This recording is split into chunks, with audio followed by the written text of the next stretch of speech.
بسم اللہ الرحمن الرحیم وصلی اللہ علی النبی الکریم رب اشرح لی صدری ویسر لی امری واحلل عقدۃ من لسانی یفقہوا قولی۔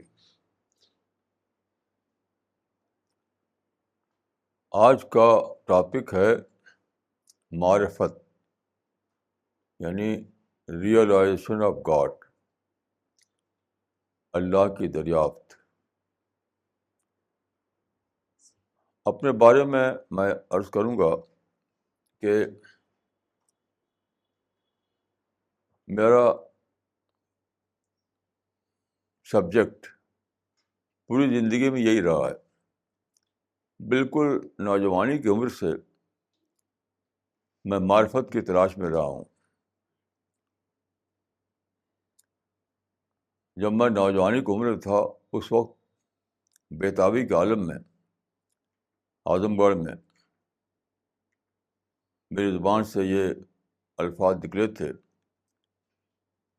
خداوند تو کب آئے گا، میں کب تک تیرے آنے کا انتظار کروں۔ اس وقت میں گہرائی کے ساتھ جانتا بھی نہیں تھا کہ اس کلمے کا مطلب کیا ہے۔ اب میں سوچتا ہوں تو اس کا مطلب یہ سمجھ ہوتا ہے کہ خدایا میں تیری معرفت کی تلاش میں ہوں، کیسے حاصل کروں؟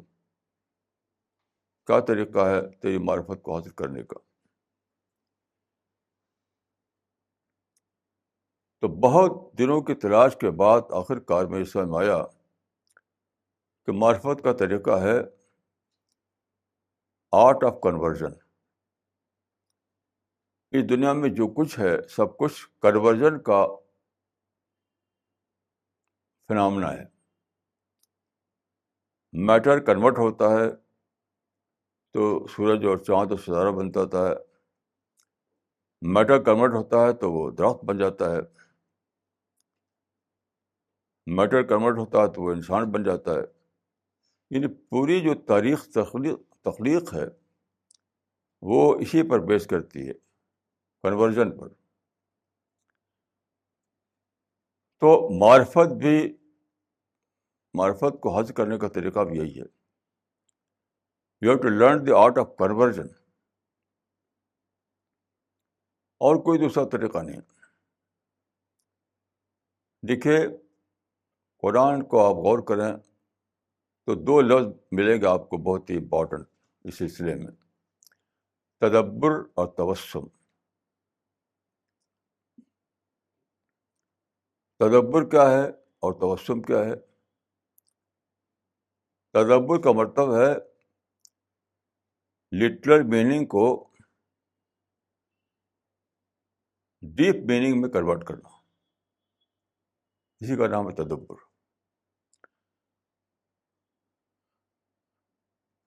لٹرل میننگ کو آپ جب ڈیپ میننگ میں کنورٹ کر سکیں تب وہ تدبر ہوتا ہے۔ ایسی تبسم کیا ہے؟ تبسم کا مطلب ہے نان اسپریچول آئٹمس کو اسپریچول آئٹم میں کنورٹ کرنا۔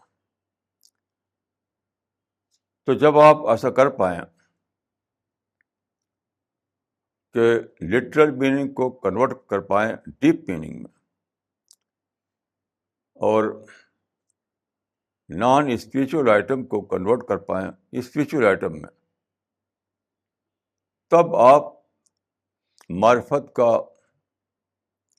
کے دروازے میں داخل ہوتے ہیں۔ یہ ہے میری ڈسکوری اس سلسلے میں۔ تو اگر آپ معرفت کا لفظ میں بولتا ہوں تو اعلیٰ معرفت کے معنی میں ہوتا ہے، اعلیٰ معرفت۔ اگر آپ اعلیٰ معرفت چاہتے ہیں تو آپ کو اپنے اندر ڈیولپ کرنا پڑے گا اس آرٹ کو، آرٹ آف کنورژن کو۔ کوئی دوسرا طریقہ نہیں ہے۔ کوئی مراقبہ، کوئی صحبت، کسی حضرت کی زیارت کرنا، کچھ نہیں. جتنے طریقے لوگوں نے بنا رکھے ہیں اس کا کچھ بھی تعلق معرفت سے نہیں ہے. معرفت کا راز ہے آرٹ آف کنورژن. کنورژن سے بہت ہی بڑی بڑی باتیں سمجھ میں آتی ہیں.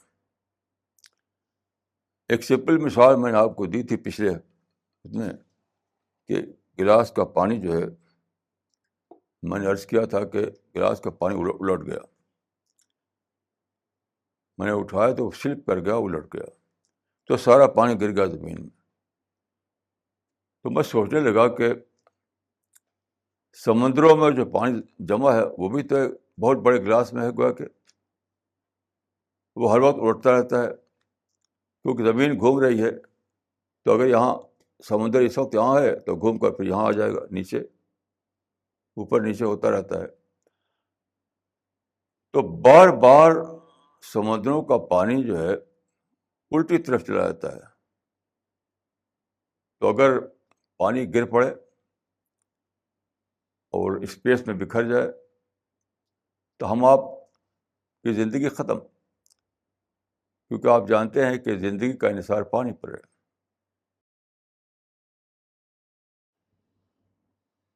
عبدالرحیم خان خانہ جو بہت بڑے انٹلیکچوئل تھے اور شاعر بھی تھے مغل دور کے، انہوں نے کہا تھا کہ رحمن پانی راکھیو بن پانی سب سون. رحمن پانی راکھیو بن پانی سب سون. پانی کو بچا کر رکھو. لیکن شاید وہ اس کو دریافت نہیں کر سکے. انسان پانی کو بچا نہیں سکتا، یہ تو صرف خدا بچا سکتا ہے. جب زمین گھوم رہی ہے، عبدالرحیم خان خانہ کو پتہ نہیں تھا زمین گھوم رہی ہے. وہ سمجھتے تھے کہ زمین ایسے ہے، یہاں پانی ہے. نہیں، پانی زمین گھوم رہی ہے، وہ بار بار ایسے ہو جاتی ہے. تو بار بار گیا ایسا ہو جاتا ہے کہ پانی کو بچا نہ سکیں، پانی ادھر بہ جائے ادھر بہ جائے. تو رحمن پانی راکھیو بن پانی سب سون، یہ آدھی بات جانی تھی انہوں نے. اس بات تو نہیں جانا کہ خدا نے اپنی بہت غیر معمولی طاقت سے پانی کو بچا رکھا ہے، ورنہ سب کچھ سونا ہو جائے.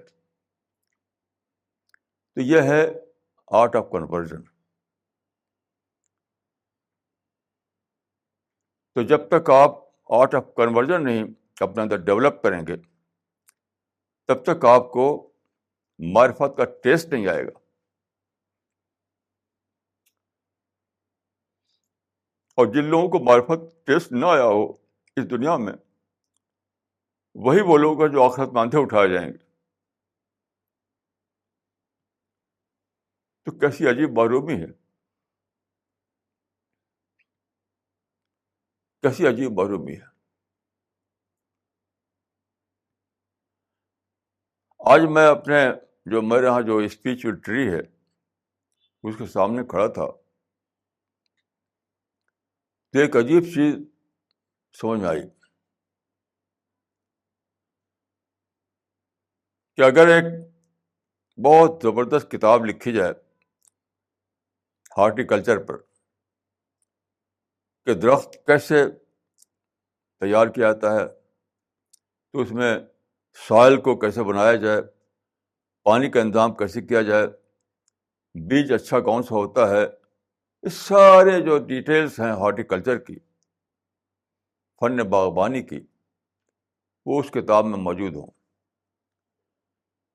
اور پھر وہ کسان کو دے دیا جائے. تو کیا محض کتاب کی وجہ سے کوئی شخص باغ کا مالک بن سکتا ہے؟ نہیں. تو قرآن میں اللہ تعالیٰ نے فن معرفت جو ہے، علم معرفت لکھ دیا ہے. سب حدیث میں موجود ہے. فن معرفت قرآن اور حدیث میں موجود ہے سارا کا سارا. لیکن کیا لکھے ہونے سے آپ کو مل جائے گا وہ؟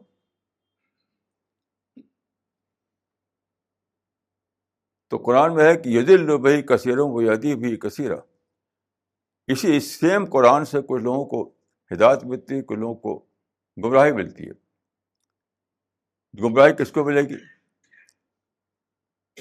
اسی مثال سے سمجھیے کہ فن باغبانی یعنی ہارٹیکلچر پر بہت اچھی کتاب کسی کے کسان کو مل جائے, وہ اپنے گھر میں رکھ دے, تو کیا اس کے بعد باغ ہو جائے گا؟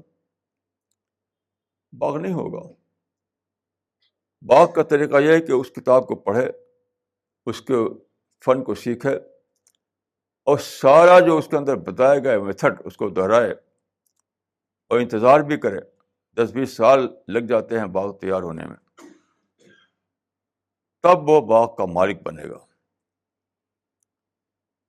تو اللہ تعالیٰ نے قرآن اتار دیا, رسول اللہ صلی اللہ علیہ وسلم نے اس کے تفصیلات بیان کر دی حدیثوں میں, تو سب کچھ کتاب کی شکل میں موجود ہے. لیکن اس کا مطلب نہیں کہ آپ صاحب معرفت ہی بن جائیں, آپ صاحب جنت ہی بن جائیں, آپ صاحب ہدایت ہی بن جائیں. وہ تو اس وقت ہوگا جب کہ جس طرح سے کسان اپنے اوپر اس سارے طریقوں کو استعمال کرتا ہے, اس کے لیے برسوں محنت کرتا ہے, تب وہ باغبان بنتا ہے, مالک بنتا ہے باغ کا. آپ کو بھی یہی کرنا پڑے گا.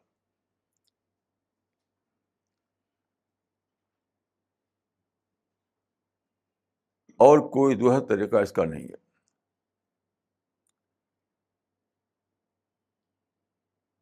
میں جب دیکھتا ہوں لوگوں کو, تو ان ساری باتوں سے بے خبر کسی اور چیزوں کے لیے دوڑ رہے ہیں, پیسے کے لیے, گھر کے لیے, تجارت کے لیے, جاب کے لیے. تو مجھے بہت عجیب لگتا ہے, کیونکہ مجھے لگتا ہے کہ وہ اندھے پن میں جی رہے ہیں. تو من کان فی ہذہ اعمیٰ فہو فی الآخرۃ اعمیٰ. یہاں کا اندھا پن وہاں کا اندھا پن بنا رہے گا. اب میں ایک مثال دیتا ہوں آپ کو اخبار کی. دیکھیے, اخبار میں ایک بہت ہی زبردست خبر آئی ہے. یہ اس خبر میں بتایا گیا ہے کہ ناسا, امریکہ کا جو اسپیس کا ادارہ ہے, اس نے ایک بہت یعنی ایک اسپیس کریٹ بنایا ہے جو کہتے ہیں dark matter Hunter, black hole Hunter. Black hole Hunter تو وہ اسپیس میں جاتا ہے بہت اونچا, اس میں بہت طاقتور دوربینیں لگی ہوئی ہیں, اس میں انسان نہیں ہوتے. تو وہ فوٹو لیتے ہیں, بہت ہی پورے اسپیس میں گھومتا ہے کیمرہ. تو بلیک ہول ہنٹر نے ریسنٹلی جو فوٹو بھیجے ہیں اس کا انالیسس کیا سائنسدانوں نے, تو انہوں نے 10 بہت ہی بڑے بڑے ڈارک اسٹار دریافت کیے ہیں, بہت ہی بڑے بڑے.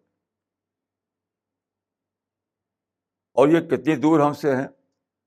یہ 10 بلین, تقریباً 10 بلین لائٹ ایئرس دور ہیں. لائٹ ایئر کا مطلب یہ ہے کہ یہ لائٹ جو ہے یہ سفر کرتی ہے تو 1,86,000 فی سیکنڈ کی رفتار چلتی ہے. یعنی ایک سیکنڈ میں 1,86,000 میل. تو چلتی رہے اسی رفتار سے 1 سال تک, تب ہوا 1 لائٹ ایئر ہوا وہ. تو یہ دریافت ہوئی ہے تو 10 بلین لائٹ ایئرس کی دوری پر ہے وہ. تو بالکل مائنڈ باگلنگ ہے, مائنڈ باگلنگ.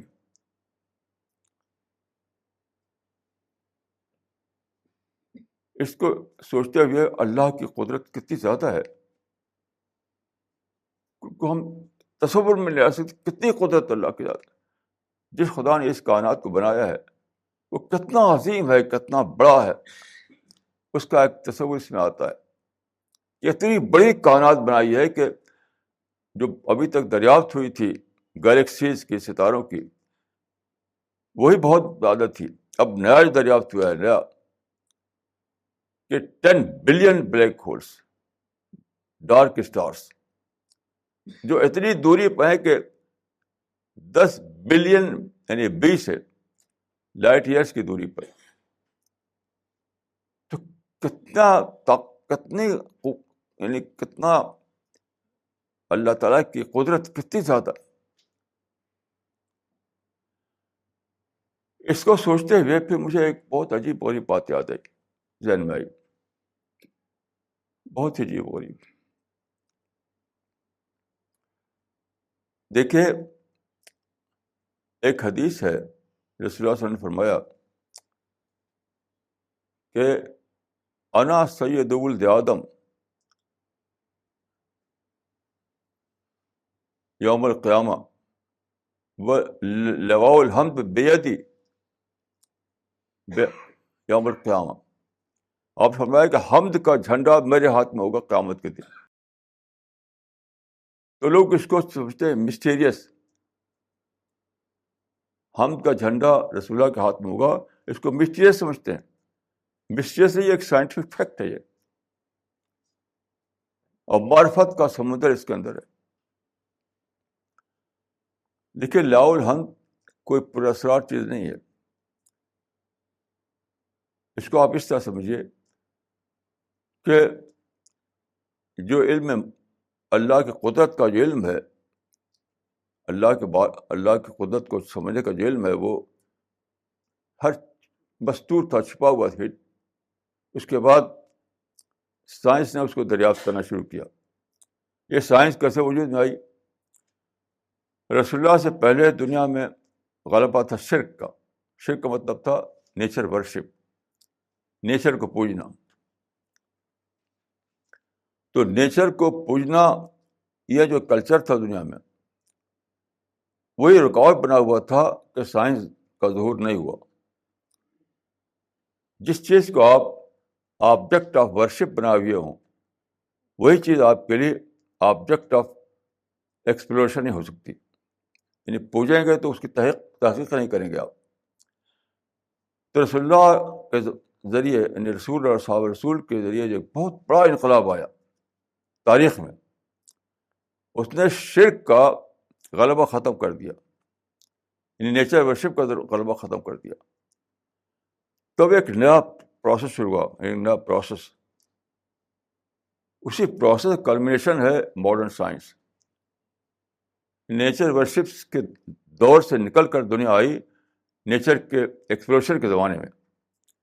تب دریافت ہوا یہ سب کہ کیا ہے سولر سسٹم، کیا ہے گلیکسی، کیا ہے اسٹار، کیا ہے پلانٹ. اسی کا ایک حصہ یہ ہے، یہ دریافت جو اب بھی ہوئی. تو لاؤ الحمد کا مطلب یہی ہے،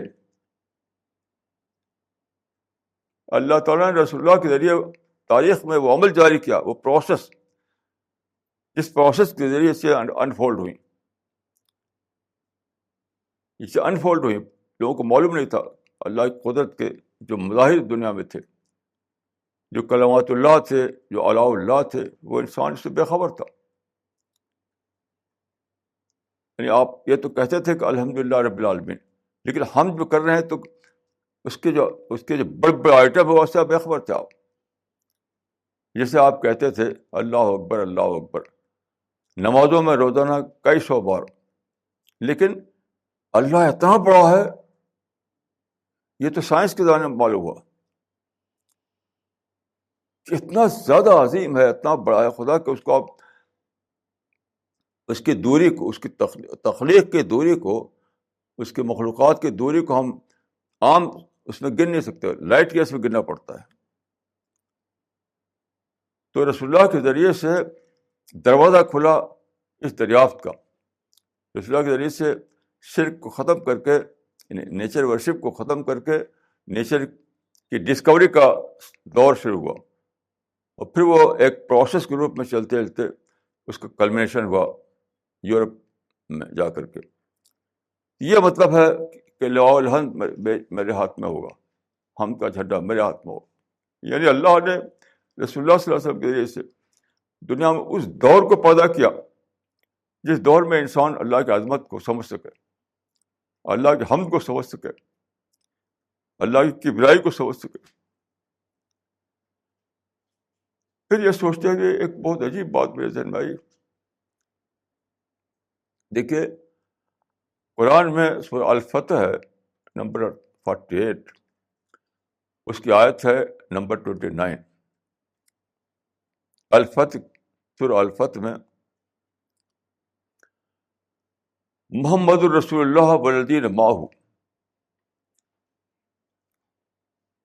یعنی محمد اللہ کے رسول اور جو ان کے ساتھ ہیں، معہ، اس میں ذکر ہے رسول اللہ صلی اللہ علیہ وسلم کا اور آپ کے ساتھیوں کا، یعنی صحابہ کا۔ تو میں نے سوچا کہ خدایا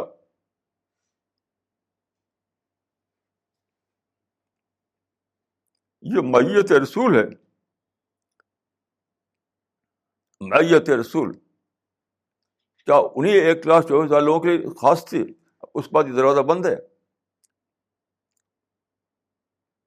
معیت کا مطلب ہے، یہ جو آیت ہے، یعنی Muhammad the prophet of God and his companions, تو یہ کمپینین شپ جو ہے کیا ختم ہو گئی وہیں؟ آپ غور کیجئے، اللہ کی ساری رحمتوں میں سے کوئی رحمت ختم نہیں ہوئی۔ سورج چمک رہا ہے، زمین غلہ اگا رہی ہے، گلیکسیز حرکت کر رہی ہیں، بے شمار نعمتیں جاری ہیں، تو یہ نعمت کا ختم ہو جائے گی؟ یعنی ہم کو، آپ کو اللہ معیت کا، کمپینین شپ کا کی بلیسنگ نہیں ملے گی؟ تو جواب یہ ملا کہ نہیں اے بندے،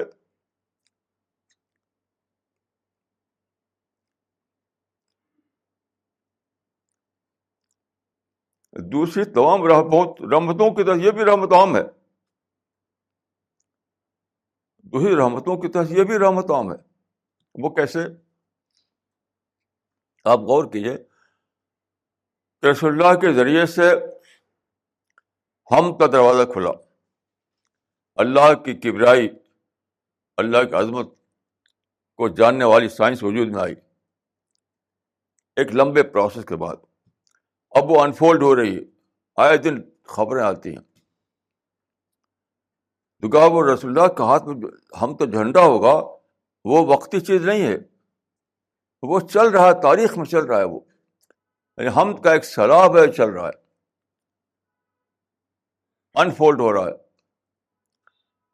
تو ہم آپ اگر ہمارے اندر اگر معرفت ہو، اگر ہم شریک ہو سکیں اس معرفت حمد میں، اور ہم وہ ریسپانس دے سکیں، وہ ریسپانس، خدا تو کتنا عظیم ہے، خدا تیری قدرت کتنی زیادہ ہے، تیری کبریائی کتنی زیادہ ہے، اس پروسیس میں ہم شریک ہو سکیں، تو حمد ایک پروسیس کے روپ میں جاری ہے، کیونکہ اس کا انفولڈنگ ہو رہی ہے، علم میں معرفت کی انفولڈنگ ہو رہی ہے، وہ قیامت تک جاری رہے گا،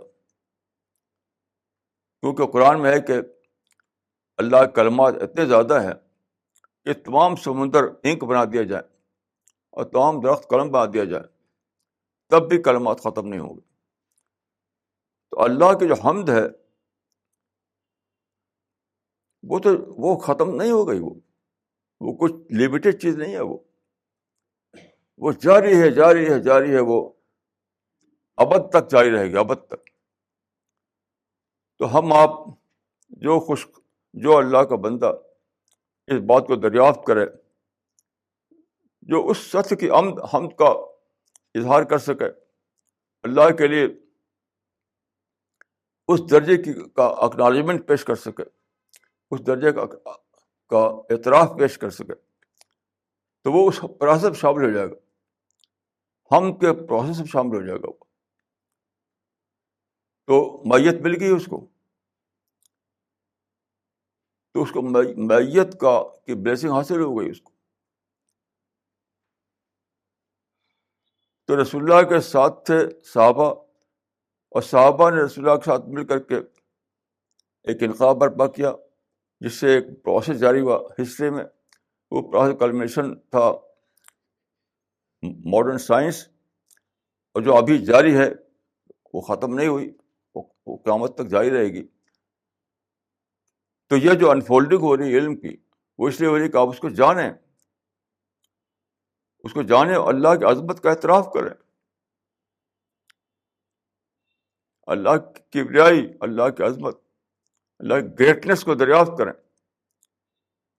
تو اگر اس معنی میں آپ شریک ہو سکیں اس پروسیس میں، تو آپ کو معیت کی حیثیت مل گئی.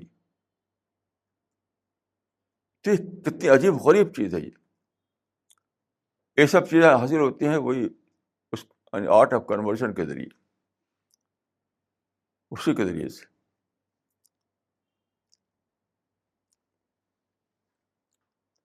پھر میں سوچ رہا تھا، بہت دنوں سے میں ایک آیت کو سوچ رہا تھا. قرآن میں ایک آیت ہے، یدخلہم الجنت عرفہا لہم، اللہ جنت میں اس کو داخل کرے گا جس کو اس کی پہچان کرا دی ہے. پہچان کرا دی یعنی اللہ نے پہچان کرا دی ہے جس کو، اس کو جنت داخل کرے گا. تو میں بہت دن سے سوچ رہا تھا یہ کہ کیا پہچان کرا دینے سے کسی کو جنت مل جائے گی؟ یعنی کسی کو پہچان کروا دی جائے تو جنت مل جائے گی اس کو. جیسے مثال دی میں نے آپ کو کہ اگر باغبانی کی پہچان کرا دی جائے، ایک کتاب تیار کی جائے باغبانی کے، ایک انسائکلوپیڈیا، سارے اس میں ہارٹیکلچر کے سارے طریقے لکھے ہوئے ہوں، تو کیا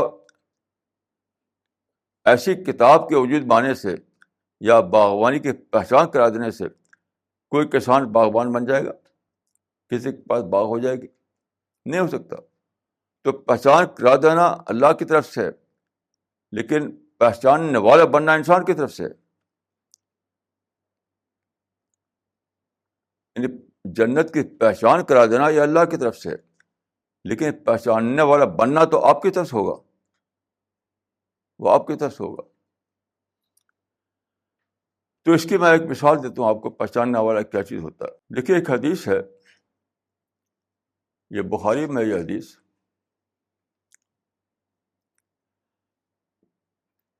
رسول اللہ صلی اللہ علیہ وسلم نے ایک عورت کو دیکھا، ایک عورت جو اپنے چھوٹے بچوں کو لیے ہوئی تھی، یعنی جو چھوٹا بچہ گود میں لیے رہتی ہیں عورتیں، اس طرح کا چھوٹا بچہ تھا.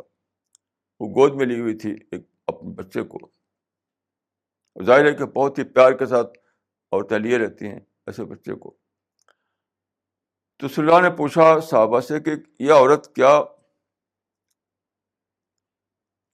اس بچے کو آگ میں ڈال دے گی؟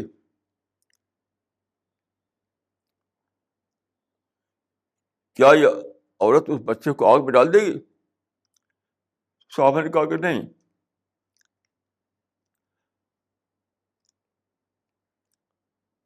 تو رسول اللہ نے فرمایا کہ اللہ اس سے بھی زیادہ رحیم ہے. جتنی رحمت کا جذبہ اس عورت کے اندر ہے، اس سے بشمار گنا جذبہ رحمت کا اللہ کے اندر ہے. تو کیا اللہ ڈال دے گا اپنے بندوں کو جہنم میں؟ اس پر میں سوچنے لگا.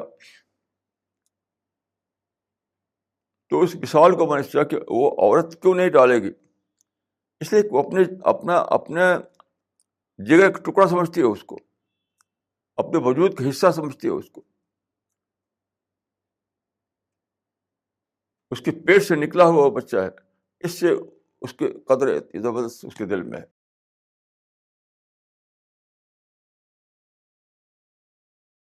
تو یہاں بھی سارا معاملہ اس بات کا ہے کہ آپ کے اندر معرفت ہو، اور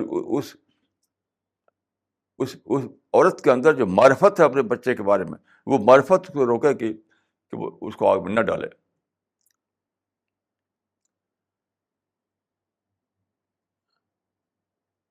تو اللہ کے معاملے بھی اس وجہ نہیں کہ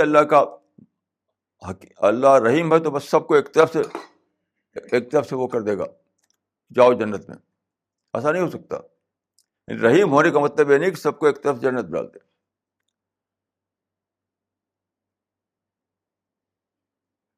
تو مجھے ایک واقعہ یاد آیا، تو تب میری سمجھ میں یہ بات آئی. ایک واقعہ ہے کہ ایک آرٹسٹ تھا تو اس کے گھر میں آگ لگ گئی. اس گھر میں بہت سارا سامان تھا، لیکن اس کو فکر تھی صرف اس آرٹ کی جو ابھی اس نے بنایا تھا، اس پیس آف آرٹ کی. تو اس نے نکالا، اس کو لپیٹا اور بھاگا نکال کر کے کہ سب کچھ جل جائے لیکن یہ تو نہ جلے، یہ تو نہ جلے. تو آپ یہ جو بلیسنگ ہے اس وقت ملے گی آپ کو جب کہ آپ اپنے آپ کو اللہ کے آرٹ کی طرف دریافت کریں. ابھی آپ نے دریافت نہیں کیا ہے. اس کو سوچتے ہوئے مجھے ایک عجیب غریب بات یاد آئی کہ فرض کیے کہ ایک انسان اسپیس میں ہے، اس کے پاس ایک ایسی ٹیلیسکوپ ہے، ایسی دوربین ہے جس سے پوری کائنات کو دیکھ سکتا ہے، پوری یونیورس کو دیکھ سکتا ہے. وہ دیکھ رہا ہے، وہ گلیکسی کو دیکھ رہا ہے، وہ سولر سسٹم کو دیکھ رہا ہے، وہ ستاروں کو دیکھ رہا ہے، سیاروں کو دیکھ رہا ہے، وہ زمین کو دیکھ رہا ہے، وہ ہاتھی کو دیکھ رہا ہے، شیر کو دیکھ رہا ہے، پہاڑ کو دیکھ رہا ہے، سمندر کو دیکھ رہا ہے، ساری چیزیں دیکھ رہی ہے. اس کے بعد وہ اپنے آپ کو دیکھتا ہے. تو ایک عجیب و غریب چیز دریافت ہوگی اس کو کہ ساری کائنات ایک طرف اور میں ایک طرف،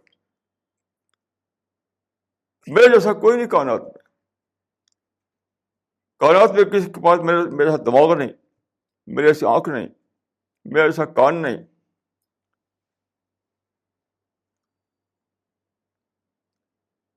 تو جو انسان اپنے آپ کو اللہ کے ایک فائنسٹ آرٹ کی طرف دریافت کرے، اس کا ذکر ہے اس میں. تو جب آپ دریافت کریں گے تو بے پناہ آپ کے اندر معرفت ابلے گی، اور بے پناہ آپ کے اندر محبت اللہ کی پیدا ہوگی، پھر بے پناہ آپ کے اندر اللہ کے لیے آپ اپنے کو ڈال دیں گے. تو وہ چیز ہے جو آپ کو اس قابل بنائے گی کہ آپ کہ اللہ اس کو گوارا نہ کرے کہ اپنے اس آرٹ کو میں جہنم میں ڈال دوں. آرٹ کو خود دریافت کرنا پڑے گا کہ وہ اللہ کا ایک عظیم آرٹ ہے، تب یہ ایسا ہوگا کہ اللہ اس آرٹ کو جہنم میں نہ ڈالے.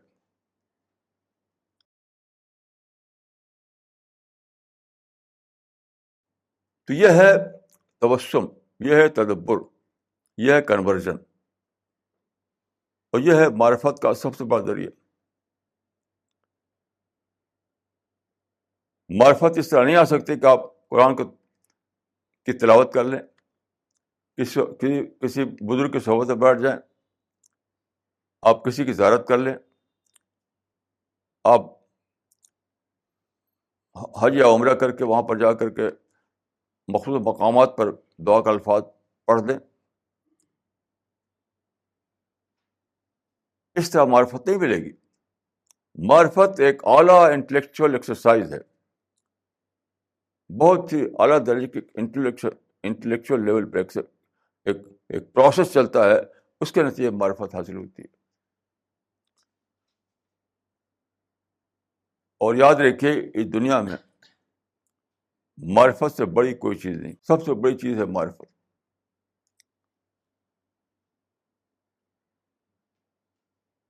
اور یہ جو مائنڈ دیا گیا انسان کو، مائنڈ، سارے یونیورس میں کسی کے پاس یہ مائنڈ نہیں. یہ سارے ڈارک میٹرس، سارے بلیک ہولز، سارے اسٹارس، سارے پلانٹس، اور سارا جو کچھ بھی سبسٹینس ہے پوری کائنات میں، کسی کے پاس یہ مائنڈ نہیں ہے. تو یہ مائنڈ کیوں دیا اللہ نے انسان کو؟ اسی لیے دیا کہ وہ اس مائنڈ کو استعمال کرے اور تدبر اور تبسم کے ذریعے اس مائنڈ کو انفولڈ کرے اور اللہ کی معرفت حاصل کرے.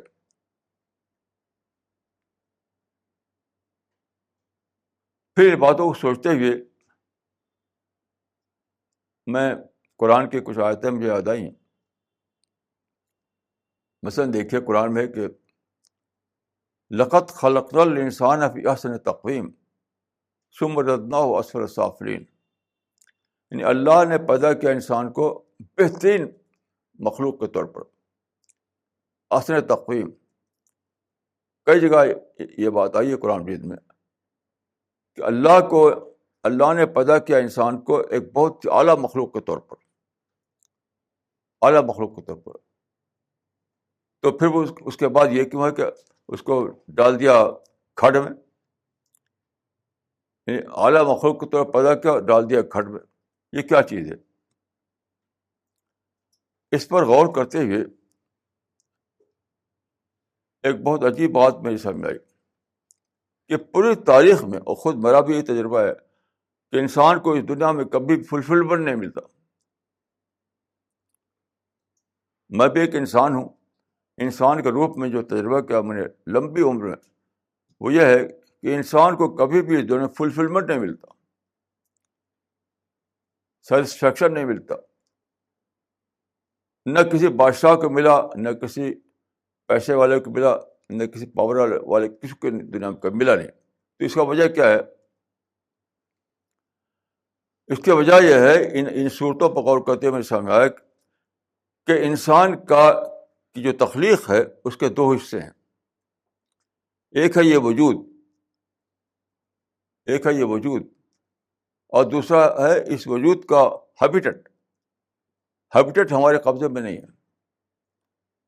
جس طرح مچھلی خود اپنا وجود اس کے قبضے میں ضرور ہے، لیکن ہیبیٹٹ اپنے قبضے میں نہیں. ہیبیٹٹ اس سے باہر ہے، پانی میں ہے. پانی الگ ہے اور مچھلی الگ ہے. تو میرا وجود میرے قبضے میں ہے، لیکن ہیبیٹٹ میرے قبضے میں نہیں، وہ اللہ کے پاس ہے.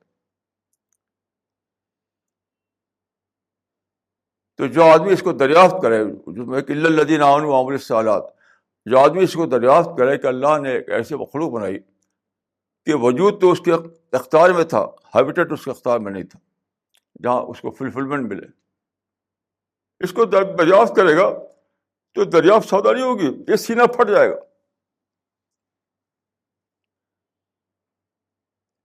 جب آدمی اس کو دریافت کرے گا کہ انسان کو پتا کہ اللہ تعالیٰ نے ایک بہت اعلیٰ وجود کے طور پر، لیکن اس کا جو ہیبیٹٹ تھا جہاں اس کو فلفلمنٹ ملتا، فلفلمنٹ وہ اس کے اختیار میں نہیں دیا، تو کہہ پڑے گا خود کو خدا یہ تو دل کا ادھر قسمت دیدہ ہے. کیا تو ایسا کر سکتا ہے کہ آدمی کو گلاس دے اور اس کا کور نہ دے؟ تو گلاس دے گا تو کور بھی دے گا.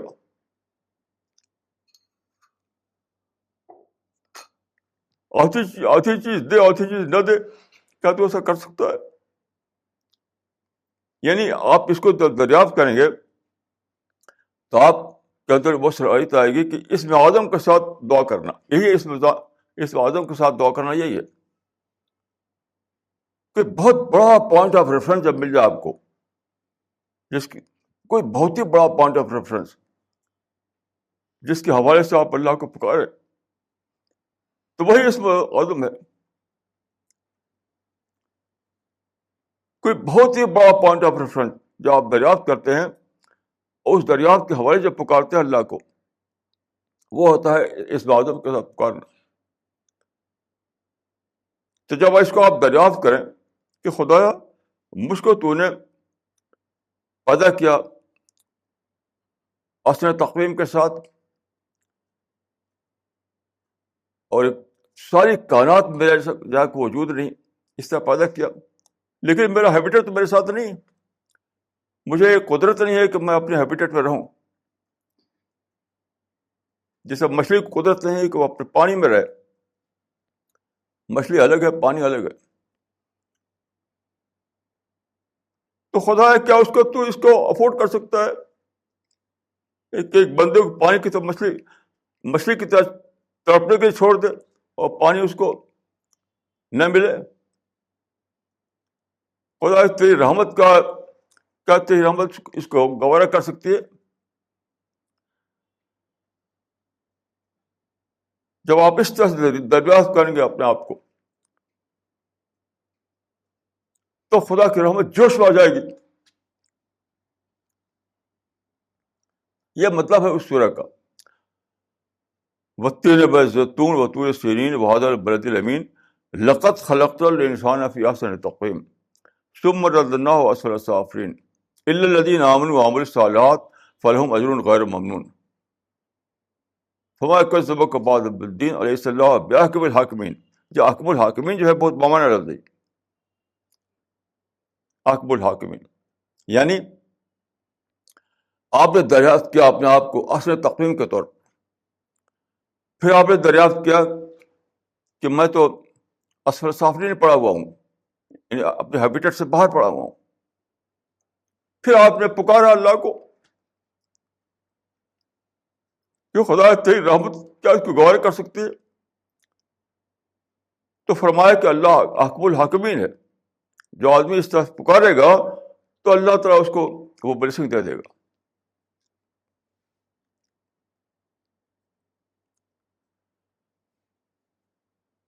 کیسی عجیب عجیب باتیں ہیں قرآن میں, لیکن ان باتوں کو جاننے کے لیے ضرورت ہے تدبر کی, یعنی الفاظ کے ماورا جو معنی ہے اس کو دریافت کرنے کی.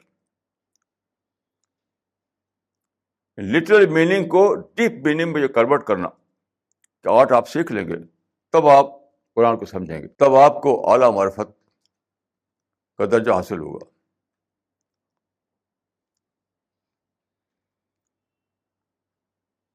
تب آپ کو اسم اعظم کے ساتھ دعا کرنا کی توفیق ملے گی. لوگ دعا سمجھتے ہیں کہ ابھی میں نے ایک مضمون پڑھا, ایک شخص نے لکھا تھا کہ میں حج کرنے گیا تو وہاں میں نے دیکھا کہ لوگ کتابیں لیے ہوئے ہیں, اس میں رٹ رٹ کے ہر جگہ دعائیں, یہاں دعا وہاں وہ دعا وہاں دعا, وہ پڑھ رہے ہیں بس, سمجھتے کہ یہی دعا ہے.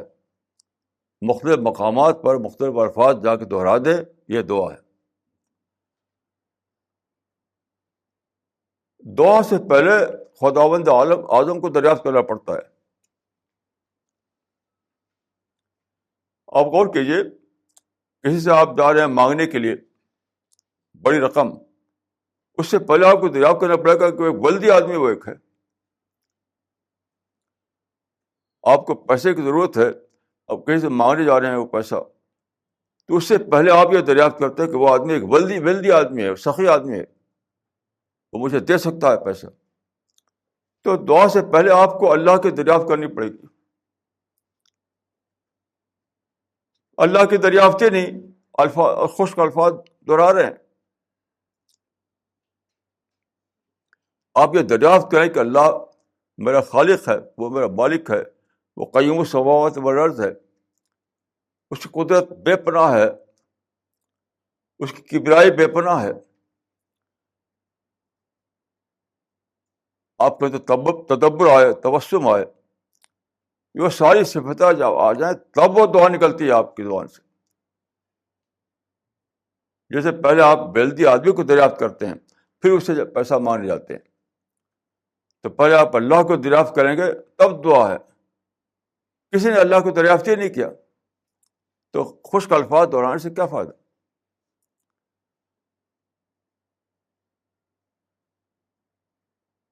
تو دعا سے پہلے معرفت ہے, اور معرفت کے ساتھ جو دعا کی جائے گی وہی دعا مقبول ہوتی ہے. میری دعا ہے کہ اللہ تعالیٰ ہم کو آپ کو اس دنیا میں معرفت کے ساتھ جینے کی توفیق دے. ہمیں توفیق دے کہ ہم اس دنیا سے رخصت ہو کر جب پہنچیں آخرت میں, تو وہاں ہمیں اللہ تعالیٰ ہمیں ہمارے ہیبیٹیٹ میں داخل کر دے. وہاں فرشتے کہیں کہ اے بندے, تیرے جنت کے دروازے کھول دیے گئے.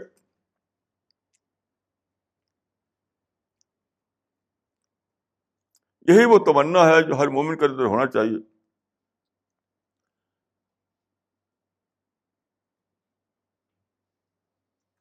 مجھے اور آپ کو اللہ تعالیٰ اس کی توفیق عطا فرمائے. اقول قولی ھذا واستغفر اللہ لی ولکم اجمعین.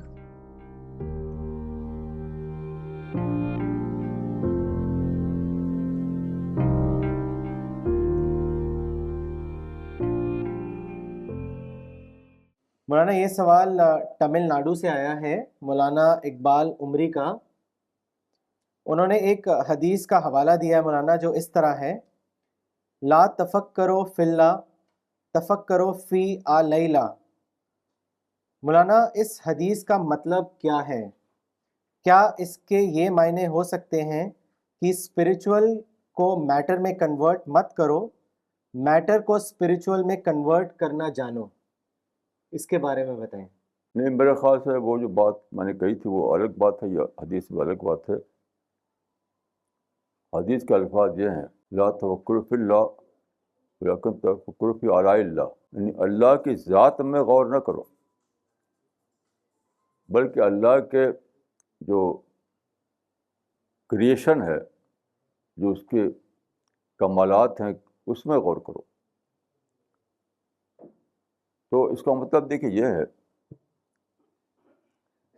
یہ اس کو سمجھیے. جو بات میں نے کہی تھی نان اسپریچول کو اسپریچول میں کنورٹ کرنا، وہ ایک الگ بات ہے. یہ دوسرا مسئلہ یہ ہے. دیکھیے، ہم آپ جو اس دنیا میں پیدا ہوتے ہیں، ہم بیانڈ اسپیس اینڈ ٹائم سوچ نہیں پاتے. ہماری جو سوچ چلتی ہے وہ زمانہ مکان کے اندر ہوتی ہے، اسپیس اینڈ ٹائم کے اندر ہوتی ہے. اسپیس اینڈ ٹائم کے بیانڈ ہم سوچ نہیں پاتے. تو جب آپ اللہ کی ذات میں سوچیں گے تو اس کا مطلب کیا ہے کہ آپ اپنے حد سے باہر جا رہے ہیں. تو کیا ہوگا؟ کنفیوژن ہوگا. یعنی اس کی مثال یوں ہے کہ ایک بچہ ماں کے پیٹ میں ہے، تو اس کو ماں کے پیٹ کا جو چھوٹا سا جگہ ہے اتنا ہی کی خبر ہے. اس کو اگر آپ کسی طریقے سے کنٹیکٹ کریں، اس کو بتائے کہ گلیکسی ہے اور سولر سسٹم ہے اور سمندر ہے اور پہاڑ ہے، تو کچھ سمجھ میں نہیں آئے گا اس کو، کیونکہ وہ اس کے بیانڈ ہے، اس کے حد کے باہر ہے. اس حدیث کا مطلب یہ ہے آلاء اللہ جو ہیں وہ تمہاری معلوم دنیا کی چیزیں ہیں. یعنی پہاڑ ہم دیکھتے ہیں، سمندر دیکھتے ہیں، ستاروں اور سیاروں کو ہم دیکھتے ہیں، تو اسپیس اینڈ ٹائم کے اندر ہیں یہ چیزیں. اور اللہ اسپیس اینڈ ٹائم کے بیانڈ ہے. تو یہ غلطی کئی لوگ کرتے ہیں کہ اللہ کے بارے میں لکھتے سوچتے ہیں، مثلا یہ کہ وہ کیسے پیدا ہوا، اللہ کیسے وجود میں آ گیا. کئی فلاسفہ اس میں گمراہ ہو گئے کہ اللہ نے اگر دنیا کو پیدا کیا تو خود اللہ کیسے پیدا ہو گیا. یہ ہے بیانڈ اسپیس اینڈ ٹائم جا کر سوچنا، جس کی ہمارے تو طاقت ہی نہیں ہے. اور اللہ تعالیٰ نے ایک ڈیمونسٹریشن دے دیا ہے کہ تم جب ماں کے پیٹ کے اندر ہوتے ہو تو تم باہر کو سوچ نہیں سکتے. باہر تمہارے پاس دنیا ہے اس کو تم جان نہیں سکتے ہو. ایسے ہی اب بھی ہم ایک محدود دنیا میں ہیں، اسپیس اینڈ ٹائم کے اندر ہے. یہ غلطی بہت سے فلسفیوں نے کی ہے اور اب بھی کرتے ہیں لوگ. اس کو جان نہیں پاتے کہ ہم جو سوچ پائیں گے وہ زمان مکان کے اندر ہی سوچ پائیں گے. بیانڈ اسپیس اینڈ ٹائم ہمارا سوچ نہیں پہنچ سکتی. تو یہ اللہ تعالیٰ رسول اللہ صلی اللہ علیہ وسلم اس حدیث کے لیے، اس سوچ کے لیے صحیح ڈائریکشن دے دیا. اس حدیث میں کا انسانی سوچ کے لیے صحیح ڈائریکشن دے دیا گیا ہے. مولانا ان کا ایک اور سوال ہے، لیکن سوال سے پہلے انہوں نے ایک کامنٹ بھی بھیجا ہے، وہ پہلے پڑھنا چاہیں گے. انہوں نے ایک کامنٹ میں لکھا ہے: مولانا دور قدیم کا معرفتی ٹیکسٹ اور دور جدید میں اس کا انفولڈنگ سائنس کے ذریعے جو ہوئی، دونوں دور کے درمیان ایک مسنگ لنک تھا جو صرف الرسالہ مشن نے اللہ کے فضل سے دریافت کیا، ورنہ میں اندھا رہتا۔ مولانا ان کا سوال یہ ہے، ہر لذت سے بڑھ کر معرفت کی لذت میں جینا کیسے ممکن ہو سکتا ہے؟ مادیت سے تو چھٹکارا نہیں ہو سکتا ہے، کیا اس کو معرفت میں کنورٹ کرا جا سکتا ہے؟ مولانا اس پر کچھ تبصرہ کریں۔ دیکھیے، یہ جو معرفت کی بات ہے اس کو آپ ریاضی کی زبان میں بیان نہیں کر سکتے، یہ ناممکن بات ہے، اور قانون کی زبان بھی نہیں بتا سکتے۔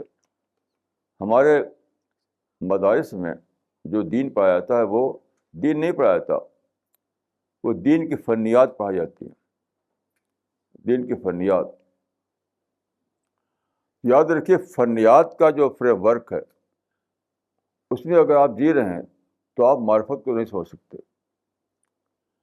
فنیات کا فریم ورک سے باہر آنا پڑے گا، تب آپ سمجھ سکیں کہ معرفت کیا چیز ہے۔ تو وہی قصہ ہے کہ لطف میں تجھ سے کیا کہوں زاہد، ہائے کم بخت تو نے پی ہی نہیں۔ یہ جن لوگوں نے فنیات کی تعلیم حاصل کی ہے ان کو ہم کیسے بتائیں کہ معرفت کیا چیز ہے؟ کیونکہ معرفت تو اس کے پرے ہے، فنیات سے پرے۔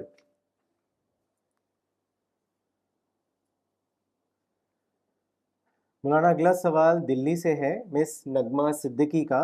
انہوں نے لکھا ہے، We often try to realize God, but only are able to get small moments in which eyes and heart start flowing.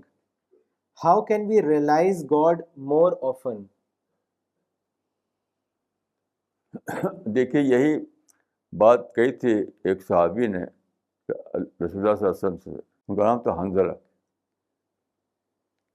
ٹھیک یہی بات تھی کہ ہم کو کبھی کبھی ایسا ہوتا ہے مگر برابر نہیں ہوتا۔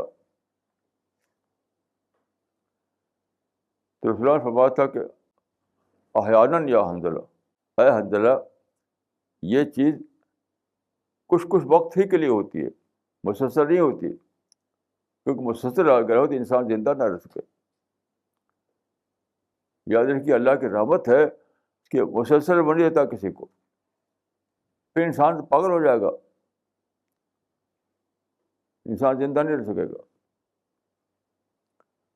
تو وہی مطلوب ہے، لیکن احیاناً یا حنظلہ، بڑی الفاظ ہیں، لیکن اے حنظلہ وہ وقتی طور پر ہی کچھ ساعت کے لیے ہوگا، اور اسی کو کافی سمجھو، اسی کو شکر کرو۔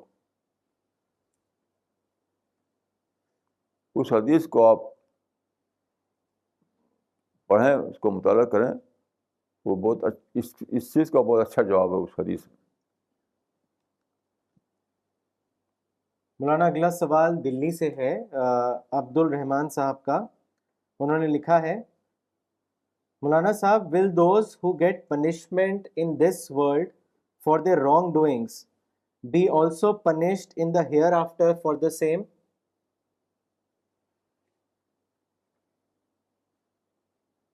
یعنی پنشمنٹ سے بات کا لیگل پنشمنٹ کورٹ کے ذریعے سے؟ انہوں نے جنرل سینس میں لگ رہا ہے، لکھا نہیں ہے انہوں نے۔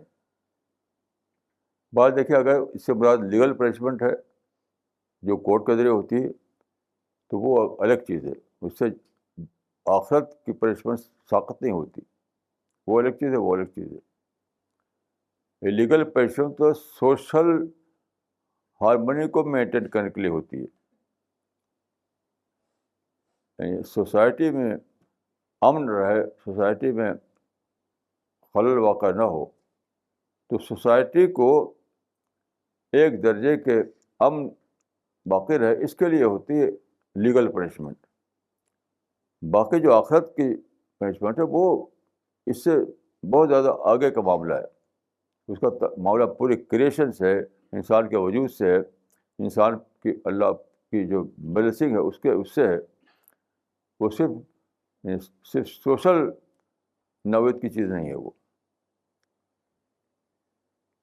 مولانا ان کا دوسرا سوال یہ ہے، انہوں نے لکھا ہے These days more and more people are undergoing prayer without covering their heads, which seems a little bit awkward and indisciplined.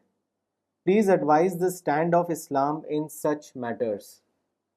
دیکھیے نماز کا تعلق سر ڈھکنے سے نہیں ہے. یہ بہت بڑی بھول ہے کہ اگر آپ سمجھیں کہ سر ڈھک لیا تو نماز ہو گئی، نہیں ڈھکا تو نماز نہیں. یہ نماز کو انڈر اسٹیمیٹ کرنا ہے. یہ نماز کو انڈر اسٹیمیٹ کرنا ہے کہ سر ڈھک لیا تو نماز ہو گئی اور نہیں ڈھکا تو نماز نہیں ہوئی. بالکل ایسے لوگ جو ہیں نماز کا لفظ بولنے کا حق نہیں رکھتے. وہ دیکھیے حدیث میں آتا ہے کہ لا صلاۃ لمن لم یتخشع، اس کی نماز نہیں جس کے اندر خشوع نہ ہو. تو مسئلہ ٹوپی کا نہیں ہے بلکہ خشوع کا ہے. لا صلاۃ لمن لم یتخشع بہت بڑا یہ ایک فتنہ ہے. میں سمجھتا ہوں کہ بس ٹوپی سر پر ہے تو نماز ہو گئی، پاؤں اونچا ہے تو نماز ہو گئی. ہرگز نہیں. خشوع ہے تو نماز ہوئی، نہیں تو نہیں ہوئی. لا صلاۃ لمن لم یتخشع. اور بہت سی حدیثیں ہیں، اس کی تفصیل میں جانے کی ضرورت نہیں ہے. خلاصہ یہ میں کہوں گا کہ پاجامہ اونچا ہے نیچا ہے، سر پر ٹوپی ہے نہیں ٹوپی ہے، اس سے نماز کے ہونے نہ ہونے کا کوئی تعلق نہیں ہے. نماز ہونے نہ ہونے کا تعلق یہ ہے کہ دل میں خشوع ہے یا نہیں، اس سے نماز کے ہونے نہ ہونے کا تعلق.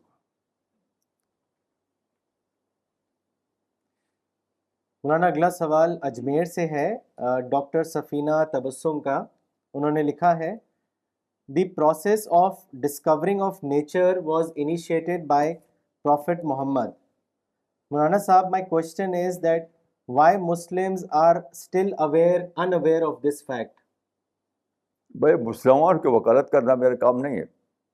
آپ مجھ سے یہ سوال کیوں کرتے ہیں؟ I am not advocate of Muslims. I am advocate of Islam. I am advocate of Islam. I am not advocate of Muslims. آپ کو پوچھنا تو ان لوگ آس پاس بہت سے مسلمان ہوگا، ان سے پوچھ لیجیے. آپ کے آس پاس بہت سے مسلمان ہوں، ان سے پوچھیے.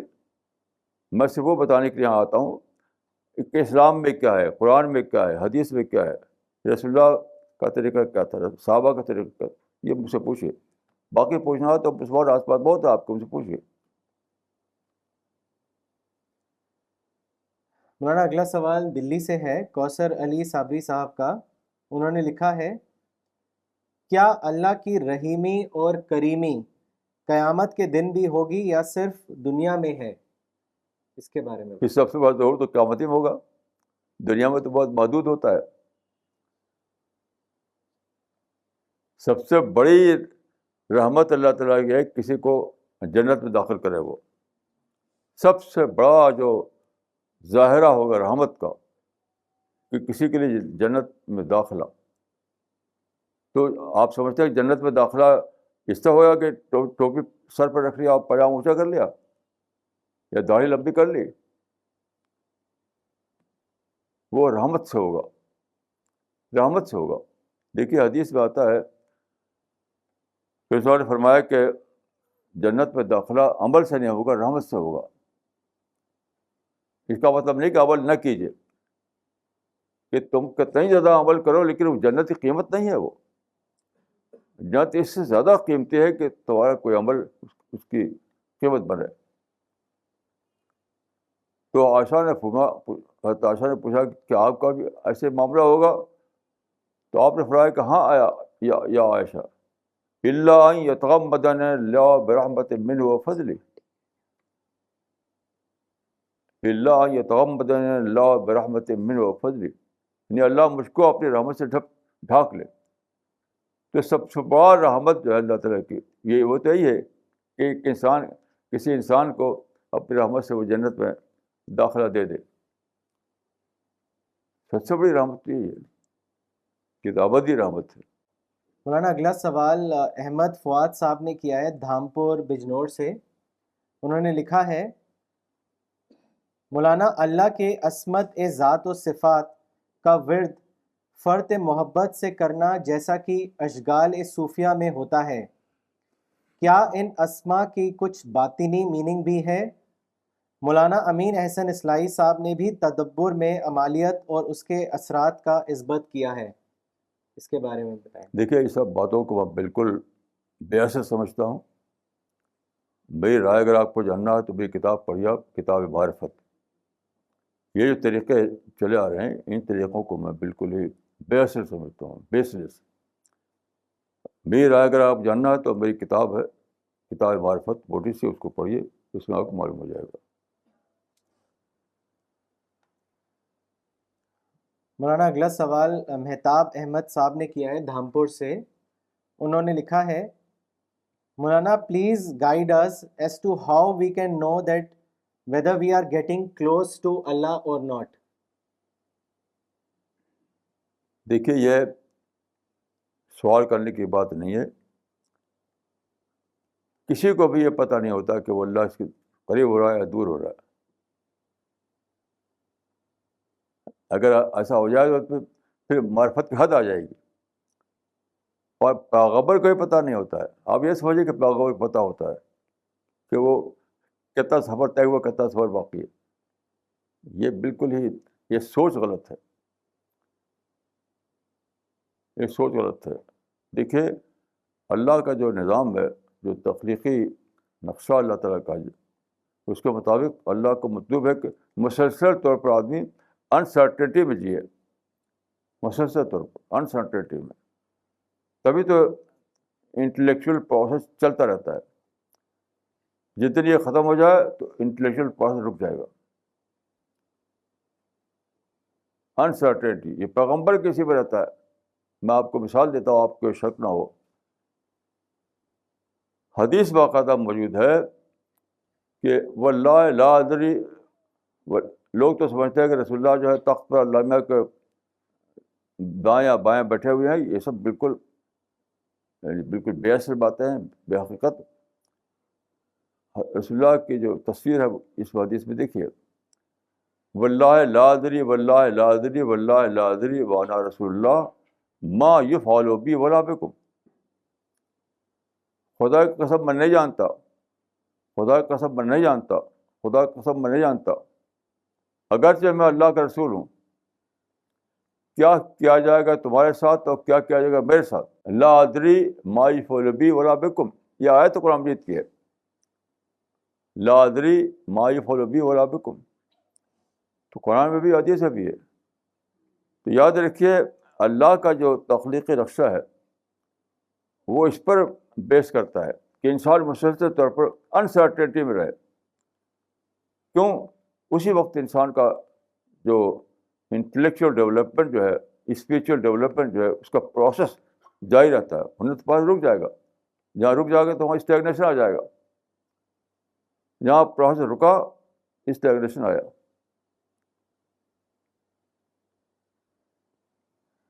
مولانا اگلا سوال لینے سے پہلے ایک کامنٹ پڑھنا چاہیں گے جو روڑکی سے آیا ہے ساجد انور صاحب کا. انہوں نے لکھا ہے مولانا today's lecture was a thrilling one for me. Today I rediscovered God Almighty and His greatness. The way you explained the way to gain marifat through tadabbur and tabassum and commentary of chapter Al-Teen was simply superb. مولانا اگلا سوال پانی پت سے ہے جاوید صاحب کا. انہوں نے آپ سے پوچھا ہے مولانا what is the starting point of معرفت اور God realization? Please answer me in detail. آپ میں یہ کہوں کہ آپ میری کتاب سب سے پہلے پڑھیے، کتاب معرفت. بغیر پڑھے ہوئے لوگ سوال کرتے ہیں. میری کتاب ہے موٹی سی کتاب معرفت، اس کو پڑھیے پھر سوال کیجیے تو میں اس کا جواب دوں گا انشاءاللہ. کتاب معرفت کے کتنے صفحات صاحب؟ 624. کتاب معرفت کے 624 صفحات ہیں. اس کے موٹی سی کتاب ہے، بہت ڈیٹیل میں ہے وہ. اس کو آپ پڑھیے اور پھر سوال کیجیے. دیکھیے سوال کرنے کا طریقہ یہ ہے کہ آپ ہوم ورک کر چکے ہوں، آپ لوگ ہوم ورک کرتے نہیں اور سوال کر دیتے ہیں. ہوم ورک کیا ہے؟ اپنے بس کی جدوجہد کرنا، اپنی بس کی چھان بین کرنا. خود جو آدمی چھان بین کر سکتا ہے وہ کر چکا ہو، یہ ہوم ورک. عام طور پر لوگوں کا مزاج ہے کہ ہوم ورک کرتے نہیں، وہ سوال کر دیتے ہیں. تو آپ سے مشورہ دوں گا میں کہ آپ کا ہوم ورک یہ ہے کہ آپ میری کتاب جو ہے اس کو پڑھیں اور اس کے بعد آپ سوال کریں. مولانا یہ سوال آیا ہے مس عطیہ کا فیروز پور پنجاب سے. انہوں نے لکھا ہے cap caps no importance in نماز for men but I want to know whether covering head is compulsory for women or not during namaz. Secondly, during azan time, is it important to cover head or not? Is it a sunnat? دیکھیے ان باتوں پر میں یہاں پر کچھ نہیں کہوں گا. میں یاد کروں کہ ہماری کئی کتابوں میں نماز کے بارے میں تفصیلات ہم نے بتائی ہیں، تو آپ اس کو پڑھیے. تو نماز پر تو بے شمار کتابیں ہیں.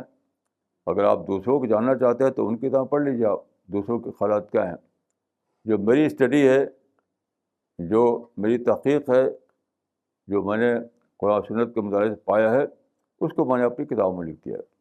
اس کو پہلے آپ پڑھیے، اس کو پڑھنے کے بعد آپ سوال کیجیے. مولانا اگلا سوال ممبئی سے ہے مسٹر کبیر خان کا. انہوں نے لکھا ہے مولانا صاحب you always guide people to not to protest. My question is peaceful protest allowed in Islam? ہرگز نہیں. یہ بالکل ایک یعنی غلط کام کو جسٹیفائی کرنے کے لیے خوبصورت لفظ بولنا ہے. Peaceful protest is nothing. Hare protest کا ریئیکشن ہوتا ہے، چاہے وہ پیسفل ہو تب بھی. یہ پیسفل ایک لفظ ہے بس. کوئی کبھی بھی کوئی پروٹیسٹ پیسفل نہیں ہوتا. امپاسبل ہے کہ پروٹیسٹ کوئی پیسفل ہو. یہ تو جھوٹا لفظ ہے، میں اس کو جھوٹا لفظ کہوں گا. اور سب سے بڑی بات یہ ہے کہ رسول اللہ کے زمانے میں مکہ میں 360 بت رکھے ہوئے تھے کعبہ میں. وہ کعبہ جو حضرت ابراہیم نے بنایا تھا. حضرت ابراہیم نے، حضرت اسماعیل نے، 2 پیغمبروں نے بنایا تھا کعبہ. 2 پیغمبر. کس کے؟ توحید کے لیے. اس میں ظالموں نے لا کے بت رکھ دیا 360. تو آپ رسول اللہ نے پروٹیسٹ کیا؟ آپ بتا سکتے ہیں کوئی پیسفل پروٹیسٹ؟ جو لوگ ایسے سوالات کرتے ہیں میں سمجھتا ہوں کہ ان کو نام لینے کا حق نہیں اسلام کا. وہ کہیں کہ ہم اسلام چھوڑ دیا، ہم محمد کو چھوڑ دیا، تو بولیے یہ سب باتیں. اسلام کے نام لیتے ہیں، الفاظ بولتے ہیں. میں سمجھتا ہوں کہ وہ آدمی جب تک اسلام کو چھوڑ نہ دے یہ الفاظ بولنے کا حق دیکھتا ہے اس کو. اس سے بڑا واقعہ کیا ہو سکتا ہے کہ کعبہ میں 360 بت رکھے ہوئے ہوں. رسول اللہ دیکھا ان کو اپنے آنکھ سے 13 سال تک روزانہ، اور کبھی آپ نے پروٹیسٹ نہیں کیا، نہ پیسفل نہ کوئی، سرے سے کچھ بھی نہیں. تو اگر آپ اسلام کو مانتے ہیں تو اس کو عمل کیجیے. نہیں تو اعلان کر دیے کہ مجھے اسلام سے کوئی مطلب نہیں ہے، مجھے اپنے نفس پہ چلنا، اپنے نفس کی خواہش پہ چلنا ہے. پروٹیسٹ یاد رکھیے، پروٹیسٹ کا تعلق قطعاً غیر اسلامی ہے. دیر از نو پلیس آف پروٹیسٹ ان اسلام. میں سخت اس کے خلاف ہوں. میں نے بہت لکھا اس کے اوپر، آپ چاہیں تو پڑھ لیجیے. مولانا بھوپال سے اگلا سوال آیا ہے مسٹر ونے شرما کا. انہوں نے لکھا ہے مولانا wherever we see in the world there is suffering either poverty corruption illness and so on. I want to know from you why is there so much of suffering in the world? کہاں suffering ہے؟ آپ خود سفر کر رہے ہیں کیا؟ آپ خود اپنے بارے میں بتائیے، اپنے بیٹے کے بارے میں بتائیے. یہ سفرنگ تو میڈیا کا پروڈکٹ، یہ سب میڈیا کا پروڈکٹ ہے. میڈیا کو ڈھونڈ کر لانا ایسی بات ہے.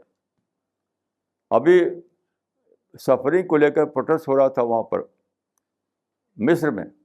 میں ٹی وی پہ دیکھتا تھا، خوب موٹے لوگ تھے اور چلا رہے کہ ہم کو یہ مصیبت ہے، ہم کو وہ مصیبت ہے. مصیبت کچھ بھی نہیں. آج کی دنیا میں یہ بالکل ہی یعنی میں سمجھتا ہوں کہ بالکل ہی یعنی اس کے خلاف ہے، یعنی میں کہوں انیگرونزم ہے یہ. کہاں ہے وہ لوگ جو سفر کر رہے ہیں؟ میڈیا کے صفحات میں ہیں بس. اپنے آپ کو دیکھیے، آپ خود آپ کی فیملی کو دیکھیے، اپنے بیٹے کو دیکھیے، کہاں وہ لوگ سفر کر رہے ہیں. یہ سب شیطان نے بنا رکھا ہے کہ سفرنگ سفرنگ سفرنگ، اور اللہ تعالیٰ نے سب کو دروازے کھول دیے ہیں، کوئی سفر نہیں کر رہا ہے. ہاں، اپنی حماقت سے کوئی اگر کوئی اس کا خمیازہ بھگتا تو وہ الگ بات ہے. اپنے حماقت میں اپنا ہاتھ کاٹ ڈالوں تو وہ الگ بات ہے. باقی کوئی سفرنگ نہیں. میں نہیں مانتا کہ سفرنگ کہاں ہے. یہ جو ہوا، جیسے ابھی بیرٹ میں جو ہوا، وہ اپنی حماقت سے ہوا. تو ایک ہے حماقت سے ہونا، تو حماقت کا دروازہ ہمیشہ کھلا رہے گا. لیکن اگر آپ حماقت نہ کریں تو کوئی سفرنگ نہیں. سفرنگ کا جہاں جہاں آپ سفرنگ دیکھ رہے ہوں گے، وہ سفرنگ اپنی حماقت سے ہوا ہے. میں کہا کرتا ہوں کہ they are paying the price of their own stupid policies. These people are paying the price of their own stupid policies. یہ میری رائے ہے. Okay, before we continue the question answer session, we would like to tell our viewers that if you want to join CPS International Mission, then write to us on info@cpsglobal.org. I repeat, info@cpsglobal.org. مولانا اگلا سوال سلمان صاحب کا ہے علی گڑھ سے. انہوں نے لکھا ہے، مولانا صاحب, is it time that Islam needs to redefine itself? Can we expect Islam to be more liberal in coming future? What is your comment on this? نہیں، یہ کوئی سوال نہیں ہے. سارا سوال جو ہے مسلمانوں نے پیدا کر رکھا ہے. اسلام اپنے آپ میں بالکل آج بھی انٹیکٹ ہے، بالکل نیچر پر قائم ہے. جو اسلام قرآن میں اور سنت میں ہے وہ آج بھی ویسے ہی ہے جیسا کہ پہلے تھا. مسلمان اپنے آپ کو اسلام کا نمائندہ بنا کر پیش کرتے ہیں، اپنے اداروں کو اسلامی ادارہ بتاتے ہیں، اپنی حکومتوں کو اسلامی حکومت بتاتے ہیں. اس وقت دنیا کو کنفیوژن ہو رہا ہے. کنفیوژن مسلمانوں نے پیدا کیا ہے، اسلام نے کوئی کنفیوژن نہیں پیدا کیا. آج بھی قرآن انٹیکٹ ہے، آج بھی حدیث انٹیکٹ ہے، آج بھی صحابہ کی زندگیوں کے حالات انٹیکٹ ہے. سارا مسئلہ یہ ہے کہ مسلمان اپنے غلط کام کرتے ہیں، غلط کو مطلب قومی کام، اور اس کا نام رکھتے ہیں اسلام. اس کا نام اسلام رکھ دیتے ہیں. اسلامی ادارہ، اسلامی مملکت اور اسلامی حکومت اور اسلامی جماعت، یہ سب خود ساختہ نام ہے. اس کو الگ کر دیے تو اسلام آج بھی ویسے ہی ہے، انٹیکٹ جیسا کہ پہلے تھا. مولانا اگلا سوال بنگلور سے ہے وکرم شرما کا. انہوں نے آپ سے پوچھا ہے، مولانا صاحب, I am by nature a very sensitive person and I often get upset on small trivial things. I want guidance from you as to how I can manage my sensitivity. دیکھیے، کوئی برتھ سے کوئی sensitive نہیں ہوتا، conditioning سے ہوتا ہے. یاد رکھیے، اللہ تعالیٰ نے کسی کو بھی بائی برتھ یعنی غلط نہیں پیدا کر دیا ہے. بائی برتھ ہر آدمی صحیح پیدا ہوتا ہے. کل مولود یولد علی الفطرہ. لیکن کنڈیشننگ جو ہے، یعنی آپ جس گھر میں پیدا ہوئیں، جس ماحول میں رہیں، اس نے آپ کو سینسیٹیو بنا دیا. اور آج کل تو سب سے بڑا جو مسئلہ ہے ماں باپ کی پیمپرنگ. ماں باپ کی پیمپرنگ سے لوگ سینسیٹیو ہو جاتے ہیں. تو بائی برتھ کچھ بھی نہیں ہوتا. آپ کی کنڈیشننگ کو توڑیے، اس کو ڈی کنڈیشن کیجیے، پھر آپ بالکل ایک نارمل انسان بن جائیں گے. میں اس کو نہیں مانتا کہ بائی برتھ کوئی ایسا ہوتا ہے، بلکہ گھر کے حالات، ماں باپ کی پیمپرنگ، ان چیزوں سے لوگ ایسے بن جاتے ہیں. یہ سب اس کو کہا جاتا ہے کنڈیشننگ. تو آپ کو اپنی کنڈیشننگ کو توڑنا ہے، اپنا آپ کو ڈی کنڈیشن کرنا ہے. اس کے بعد سب کچھ ٹھیک ہو جائے گا، سب کچھ نارمل ہو جائے گا. مولانا اگلا سوال احمد آباد سے آیا ہے فواد صاحب کا. انہوں نے آپ سے پوچھا ہے، is there any verse in the Quran which says that extremism or fanaticism is not permitted? ہاں بالکل ہے. لا تغلو فی دینکم قرآن میں ہے، غلو مانے ایکسٹریمزم، حدیث میں بھی ہے قرآن میں بھی ہے. غلو جو ہے منع ہے قرآن میں اور حدیث میں، تو غلو ایکسٹریمزم ہی کو تو غلو کہتے ہیں. جس چیز کو آج کل ایکسٹریمزم کہا جاتا ہے وہی غلو ہے، وہ اسلام میں نہیں ہے. یہ جو فنڈامنٹلزم اور ایکسٹریمزم یہ ساری چیزیں یہی تو غلو ہیں. سورہ النساء میں یہ آیت ہے لا تغلو فی دینکم، اس کو آپ پڑھیے تفسیروں میں تو بات کلیئر ہو جائے گی. مولانا اگلا سوال دلی سے ہے ڈاکٹر فریدہ خانم کا. انہوں نے لکھا ہے why is there so much suffering in terms of poverty, disease, illiteracy, accidents, etc. What is the reason for such suffering? Is it a part of God's creation plan? اس کا جواب دیکھیے قرآن میں موجود ہے. وہ یہ کہ قرآن میں ہے کہ ظہر الفساد فی البر والبحر بما کسبت ایدی الناس، بما کسبت ایدی الناس، ظہر الفساد فی البر والبحر بما کسبت ایدی الناس.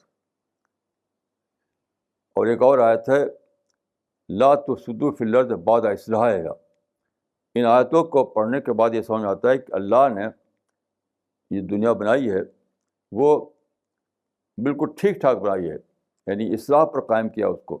انسان اس کو بگاڑتا ہے. جیسا پولوشن جو ہے وہ انسان نے پیدا کیا ہے، جرائم جو ہیں وہ انسان کے پیدا کرتا ہے. میں سمجھتا ہوں جرائم کے سب سے ذمہ دار ہیومن رائٹ ایکٹیوسٹ ہیں. یہ جرائم آج کل بڑھ گئے ہیں زیادہ، کہ سب سے بڑی ذمہ داری ہیومن رائٹ ایکٹیوسٹ کی، کیونکہ یہ لوگ مجرمین کے بچا لیتے ہیں. جتنی بھی ان کی ایکٹیویٹیز ہیں مجرمین کو بچانے کے لیے، تو ان کو سزا نہیں ہوتی. سب سے بڑے ذمہ دار ہیں ہیومن رائٹ ایکٹیوسٹ کہ مجرمین کو سزا نہیں ہونے دیتے، ڈیٹرنٹ پنشمنٹ کی نوبت نہیں آتی. تو یہ سارا جو دنیا میں جس کو کہتے ہیں بگاڑ، وہ سب انسانوں کی وجہ سے. اللہ کی تخلیق میں ایسی کوئی چیز نہیں ہے. اس پر آپ نے کافی لکھا، آپ پڑھ سکتے ہیں ہماری کتابوں کو.